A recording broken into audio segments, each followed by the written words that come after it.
तो दोस्तों, जैसे कि आप सभी को मालूम होगा, मैं आपके लिए प्रत्येक वीडियो में आपके आने वाले एग्जाम के लिए महत्वपूर्ण क्वेश्चन लेकर आता हूं। तो आज के इस वीडियो में आपके लिए साइंस के 25 वेरी इंपॉर्टेंट क्वेश्चन लेकर आया हूं, जो कि पिछले कई परीक्षाओं में पूछे गए हैं। तो इसलिए वीडियो को बिना स्किप किए अंत तक पूरा देखते रहिए। तो चलिए वीडियो शुरू करते हैं।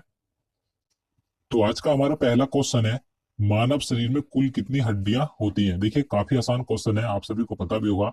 लेकिन मैं आपको बता दूं, मैं जितने क्वेश्चन भी आपके लिए लेकर आता हूँ, आप हमारे इस वीडियो के माध्यम से अगर आपको क्वेश्चनों के बारे में पता भी है तो आप अपना रिवाइज कर सकते हैं। और अगर आपको क्वेश्चनों का आंसर नहीं पता है तो आप इन्हें याद कर सकते हैं। देखिए, काफी इंपोर्टेंट होते हैं ये क्वेश्चन जो मैं आपके लिए लेकर आता हूँ।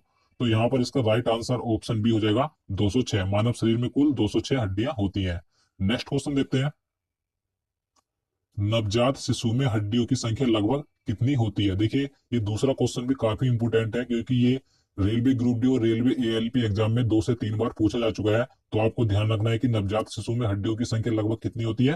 300 होती है। तो यहाँ पर इसका राइट आंसर ऑप्शन सी हो जाएगा 300। आपको ध्यान रखना है, नवजात शिशु में हड्डियों की संख्या लगभग 300 होती है।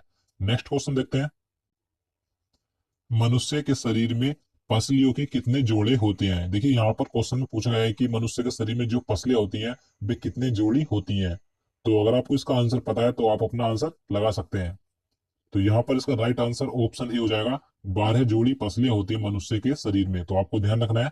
तो चलिए नेक्स्ट क्वेश्चन देखते हैं।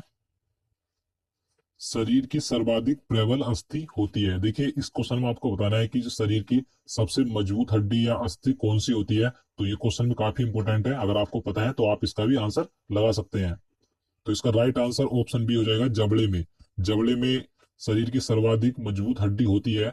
देखिए, मैं आपको इसके बारे में बता दूं, जो जबड़े में हड्डी होती है तो ये लगभग 280 किलो वजन इसे सहन कर सकती है, यानी कि 280 किलो का वजन सहन कर सकती है। ये इतनी मजबूत होती है। तो आपको ध्यान रखना है। चलिए अगला क्वेश्चन देखते हैं। क्वेश्चन नंबर 5 है, मानव शरीर की सबसे छोटी हड्डी है। तो यहाँ पर इसका राइट आंसर ऑप्शन सी हो जाएगा, स्टेपिस। मानव शरीर की सबसे छोटी हड्डी होती है। देखिए, आपको मैं इसके बारे में और पॉइंट बता दूं जहां से क्वेश्चन अधिकतर पूछे जाते हैं। आपको ध्यान रखना है कि मानव शरीर की सबसे छोटी हड्डी यानी कि स्टेपिस की लंबाई कितनी होती है, 11 इंच होती है। आपको ध्यान रखना है। और अगर हम सेंटीमीटर में बात करें, सेंटीमीटर में 28 सेंटीमीटर होती है। तो आपको सेंटीमीटर और इंच इन दोनों में इसकी लंबाई याद रखनी है, क्योंकि एग्जाम में कुछ भी पूछा जा सकता है।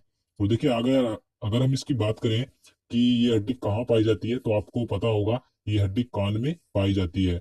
और कान से रिलेटेड एक क्वेश्चन और एग्जाम में पूछा जाता है ज्यादातर, कि कान में कुल कितनी हड्डियां होती हैं। तो आपको ध्यान रखना है, कान में कुल 6 हड्डियां होती हैं, यानी कि एक कान में 3 हड्डियां पाई जाती हैं, दोनों कानों में 6 हड्डियां होती हैं। तो आपको ध्यान रखना है।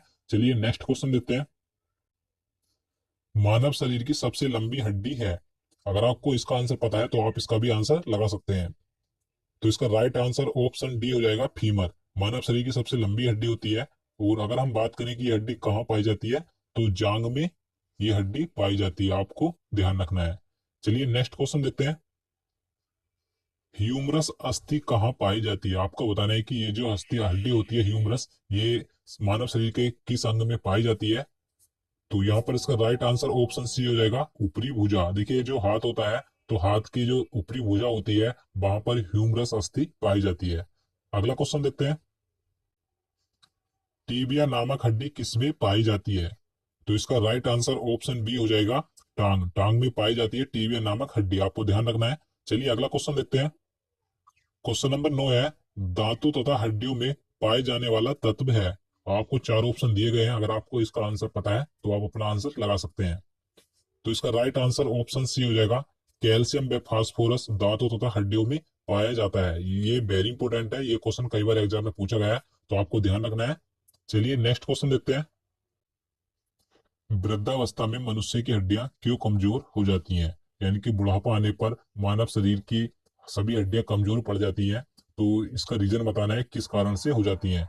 तो इसका राइट आंसर ऑप्शन सी हो जाएगा, कैल्शियम की कमी के कारण बुढ़ापा आने पर मानव शरीर की हड्डियां कमजोर हो जाती हैं। तो आपको ध्यान रखना है। चलिए अगला क्वेश्चन देखते हैं। अस्थि में कौन सा लवण सर्वाधिक मात्रा में होता है। देखिए, आपको बताना है कि अस्थि यानी कि हड्डी में कौन सा लवण पूछा गया है यहाँ पर, ना कि तत्व। अगर आपसे तत्व पूछा जाता है, मैं आपको पहले बता चुका हूँ, फास्फोरस और कैल्शियम पाया जाता है। और यहाँ पर लवण पूछा गया है तो इसका राइट आंसर ऑप्शन ए हो जाएगा, कैल्शियम फास्फेट पाया जाता है। तो आपको ध्यान रखना है। चलिए नेक्स्ट क्वेश्चन देखते हैं। अस्थियों एवं पेशियों को आपस में जोड़ता है। देखिए काफी अच्छा क्वेश्चन है ये। तो यहाँ पर इसका राइट आंसर ऑप्शन बी हो जाएगा, टेंडन। देखिए ये जो टेंडन होता है ये अस्थियों और पेशियों को आपस में जोड़ने का कार्य करता है। तो आपको ध्यान रखना है, काफी इंपोर्टेंट क्वेश्चन है ये भी। चलिए अगला क्वेश्चन देखते हैं। मनुष्य के जीवन काल में कितने दांत 2 बार विकसित होते हैं? तो अगर आपको इसका आंसर पता है तो आप इसका भी आंसर लगा सकते हैं।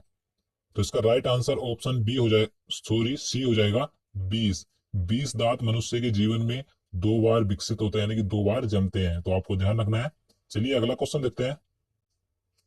मानव शरीर में पाचन का अधिकांश भाग किस अंग में संपन्न होता है? देखिए इस क्वेश्चन में पूछा गया है कि भोजन का जो सर्वाधिक पाचन होता है वह शरीर के किस अंग में होता है? तो यहाँ पर इसका राइट आंसर ऑप्शन सी हो जाएगा, छोटी आंत। देखिए छोटी आंत में सर्वाधिक भोजन का पाचन होता है, आपको ध्यान रखना है। तो देखिए आपको एक पॉइंट और ध्यान रखना है कि छोटी आंत की जो लंबाई होती है लगभग 6 से 7 मीटर इसकी लंबाई होती है। तो आपको ध्यान रखना है। चलिए नेक्स्ट क्वेश्चन देखते हैं। क्वेश्चन नंबर 15 है, शरीर के लिए एंजाइम आवश्यक होते हैं क्योंकि? तो इस क्वेश्चन में बताना है कि क्यों होते हैं एंजाइम हमारे शरीर के लिए आवश्यक। तो यहाँ पर इसका राइट आंसर ऑप्शन डी हो जाएगा, यह जीव रासायनिक क्रियाओं के उत्प्रेरक है, इसीलिए ये हमारे शरीर के लिए आवश्यक होते हैं। चलिए नेक्स्ट क्वेश्चन देखते हैं। दूध प्रोटीन को पचाने वाला एंजाइम है। इस क्वेश्चन में पूछा गया है कि जो दूध में प्रोटीन होता है उसको पचाने वाला एंजाइम कौन सा है? तो यहाँ पर इसका सही आंसर ऑप्शन सी हो जाएगा, रेनिन। तो आपको ध्यान रखना है, ये भी काफी इंपॉर्टेंट है। चलिए नेक्स्ट क्वेश्चन देखते हैं। लार में कौन सा एंजाइम पाया जाता है? तो यहाँ पर इसका सही आंसर ऑप्शन बी हो जाएगा, टाइलिन नामक एंजाइम पाया जाता है जो हमारे मुख में लार होती है। तो आपको ध्यान रखना है। देखिए मैं आपको पिछले क्वेश्चन में एक पॉइंट बताना भूल गया, दूध में जो प्रोटीन पाया जाता है तो आपको ध्यान रखना है दूध में केसीन नामक प्रोटीन पाया जाता है। तो ये क्वेश्चन में कई बार एग्जाम में पूछा जाता है कि दूध में कौन सा प्रोटीन पाया जाता है, तो आपको ध्यान रखना है केसीन नामक प्रोटीन पाया जाता है दूध में।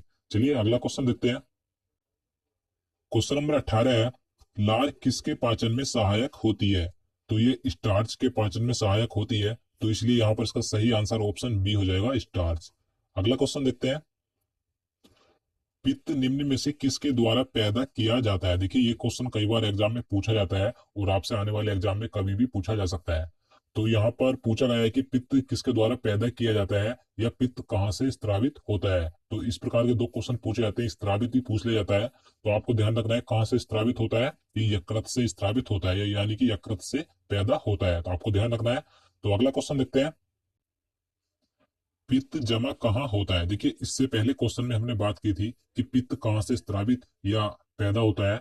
इस क्वेश्चन में पूछा गया है कि यह कहाँ जमा होता है या कहाँ इकट्ठा होता है। तो ये पित्ताशय में जमा होता है, तो यहाँ पर इसका सही आंसर ऑप्शन ए हो जाएगा, पित्ताशय में। तो आपको ध्यान रखना है।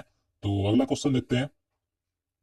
मानव हृदय में कितने कोष्ठक होते हैं? तो आपको बताना है कि मानव हृदय में कितने कोष्ठक यानी कि चैम्बर होते हैं।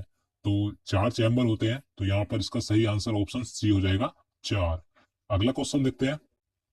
क्वेश्चन नंबर 22 है, रुधिर दबाव यानी कि ब्लड प्रेशर मापक यंत्र कौन सा है? देखिए आपने देखा होगा कि किसी व्यक्ति का ब्लड प्रेशर हाई हो जाता है या लो हो जाता है, तो इस क्वेश्चन में वही पूछा गया है कि उसमें किस यंत्र का उपयोग किया जाता है। तो इसका आंसर ऑप्शन सी हो जाएगा, स्फीगो मैनोमीटर का उपयोग किया जाता है ब्लड प्रेशर मापने के लिए। तो आपको ध्यान रखना है। चलिए नेक्स्ट क्वेश्चन देखते हैं।